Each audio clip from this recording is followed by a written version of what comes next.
Hello, pro wrestling community. This is Tom from CollectAWrestlePalooza. If you're into 80s or 90s pop culture, all things sports card, collecting, nostalgia, you found a channel for you. Today I am opening up 3 packages. The first one I'm calling a mystery box because it's extremely light and I don't know what's inside.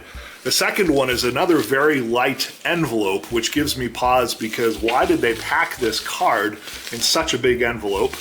And the third one is a medium mail package, so I'm guessing it is a sealed VHS. Have some fun, watch me open the packages, let's do this. CollectAWrestlePalooza. CollectAWrestlePalooza.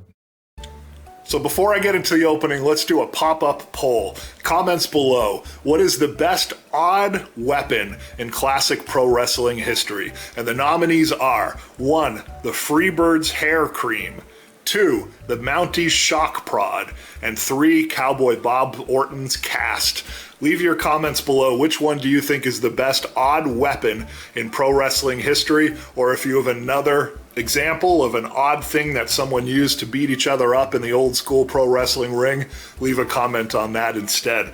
Let's get right to it. The first one I'm going to open is this mystery box, which like I said is very light, so I don't know what could be inside. And let's see what's inside. Okay, so inside the bubble wrap we have some cards packed up, and they appear to be probably OPC wrestling cards. I tend to stay away from the Topps versions of the 1985 just because I don't like the abundant versions of any card. I like to get the rare or the off-brands. So therefore I collect OPC or Scanlens in the 85, and then in the 1990 and 1991, or I should say just 1990 classic, I like to get the 89 game times, just because I like the images, I like the mass-produced feel, but I like to get the variants, and in that case the variants is the brand. And indeed these are, I'm going to look at the back to see what brand they are. These are Topps, which is odd because I think I bought OPC, but I'll have to go back and look at the listing. They are in really nice shape though. Maybe I just bought a lot of Topps cards. If that's the case, then that's fine. But there have been times before that I have purchased cards that say on the listing they're the off-brand and they expect that the buyer's not going to check it, and they send me the more abundant version of it, which in this case is the Topps. So I'm going to flip through them. Let's give the seller the benefit of the doubt and I'll look through the listing later. They are all in really nice condition, although the edges look to be a little worn, but that's okay. This first one is Jesse Ventura. It says, "This ain't my idea of holding hands," and then we've got a jobber saying, "It's giving me blisters." Looks like they're in an arm wrestling tournament. We've got the Iron Sheik putting on pressure. Not sure who he is wrestling in this case. This one says, "Here she comes, Tito Santana punching an opponent." Same with George the Animal Steele. Oh, a great JYD shot. I've seen recently in the 85 series, there's also a sticker of it, which I hadn't seen before but came upon it recently, of Junkyard Dog in a junkyard with the great 1980s graffiti in the background and just a really interesting set and him playing around on the set as his Junkyard Dog character. This one he's in a crusher. Looks like some sort of trash compactor. Oh, here's a good one. Giant in action, an old Andre the Giant card. With him with his long hair, of course that means that he's a babyface and not a heel. Big John Studd with Andre the Giant all tied up. In this 1985 series, the best ones to collect are the portraits. Hulk Hogan, Brutus Beefcake, Roddy Piper, Paul Orndorff. They all had portrait cards. And then there's some in-action cards, and then there are some comedy cards. The in-action cards, this is one of the best. They all tied up because it does have Big John Studd against Andre the Giant. If you're looking for a classic match of big men, go to WrestleMania 1 and look up Big John Studd against Andre the Giant in the body slam match. One of the great gimmicks from the golden era. The winner who could body slam the other got $10,000 in a WWF duffel bag. By the end of the match, it had Andre the Giant throwing the money out to the crowd. Apparently it was real $100 bills they were throwing out. Just a really interesting way to present a match in the golden era. Another Andre. This one says pile up. It's him on a bunch of opponents. Another Andre the Giant kick to the face. I seem to remember now, I bought this a lot for pennies on the dollar because it was all, or a lot of Andre the Giant cards. I don't think that the seller advertised it as OPG. I was wondering why I bought Topps cards, and I think it's because of all the Andres. Here's an old one that says going for the midsection. I think that it is the fabulous Moolah. We've got Big John Studd, lock him up. Let Go of My Toe with Greg the Hammer Valentine. A Fist Comes Flying with Tito Santana. The Camel Clutch, that's a great Iron Sheik card. If you're looking for another in-action card, I forgot about this one, but Iron Sheik doing his Camel Clutch can't get much better than that. Stranglehold with Roddy Piper on JYD. That is a great, great card. Ready for action. That is the Polish Hammer, I believe. Ivan Putski. Yes. Great portrait card. Ivan Putski is an undervalued, underappreciated superstar from the past. People loved Ivan Putski. Not too many people know about him today. But one of the first big men, just huge muscles, would just do his Polish Hammer, was his finishing maneuver where he'd pound the chest of his opponent. If you can find old footage of that, it's a great finishing maneuver from the golden era. And here we go. Here's George the Animal Steele with his green tongue. It says Fury of the Animal. You can see the bottom picture has him with his green tongue sticking out. Another Iron Sheik with a headlock, can't get away. We've got Jesse Ventura, someone's going down.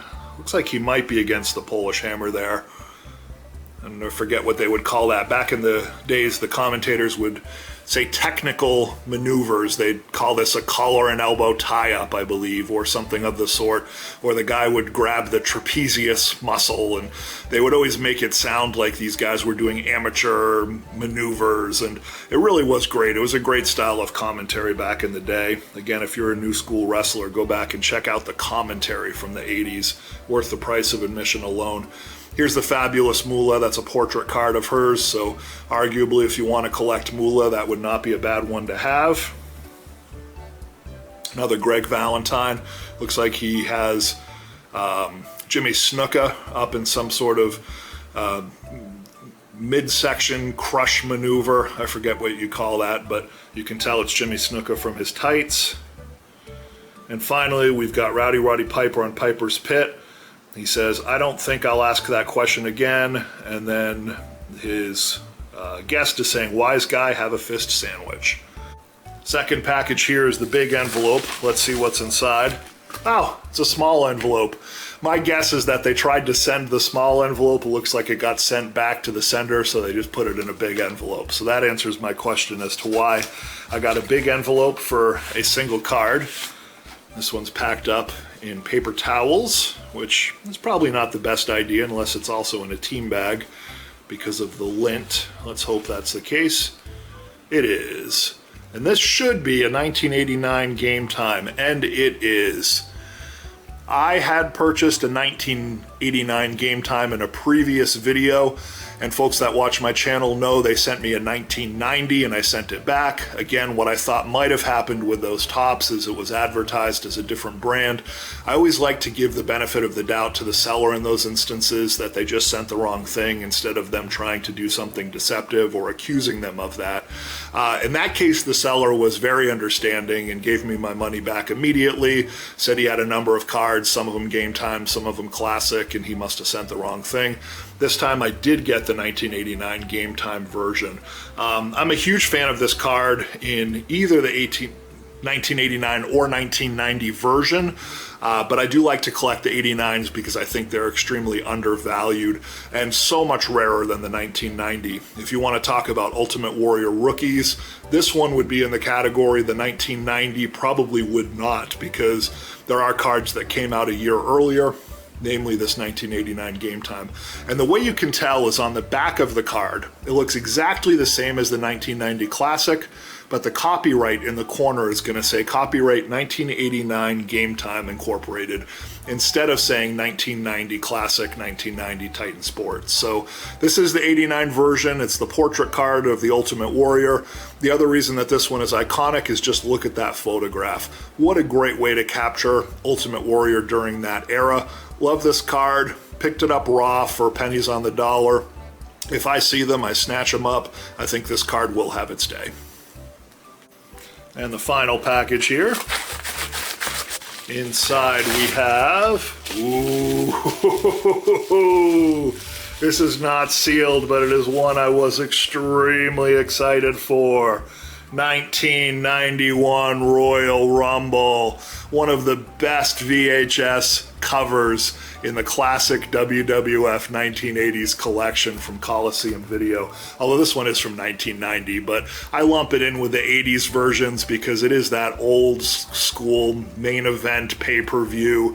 The 1991 Royal Rumble is one of the early events from the WWF. And more than anything, look at this artwork that's on the cover.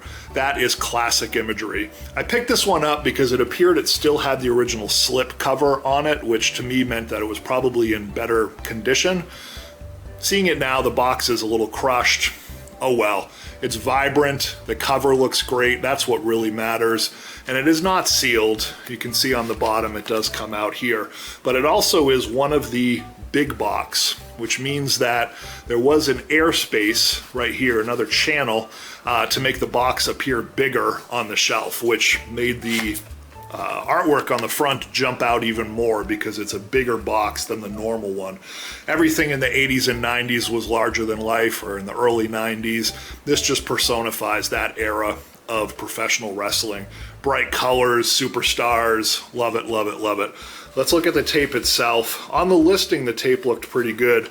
I do see a secondary market sticker there, which, oh well, it is what it is.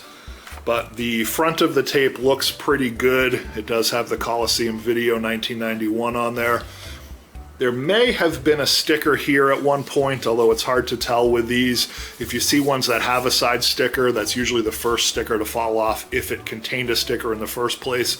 This one may not have because it does have the printing right on the front, so I'm guessing there was no side sticker. And then I'm going to look at the tape.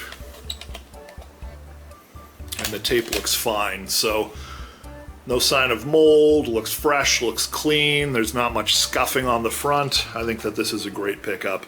Again, a grail of mine, and more than anything, I wanted to get it with the box art intact.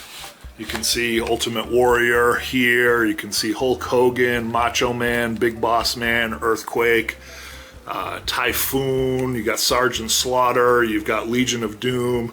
Kerry Von Erich, a who's who of early 1990s wrestling. So that does it for this week. Those are my pickups. I hope you enjoyed it. I hope you enjoy this channel. Leave your comments. Let me know what you think. Let me know how the hobby's treating you. Peace. CollectAWrestlePalooza. CollectAWrestlePalooza.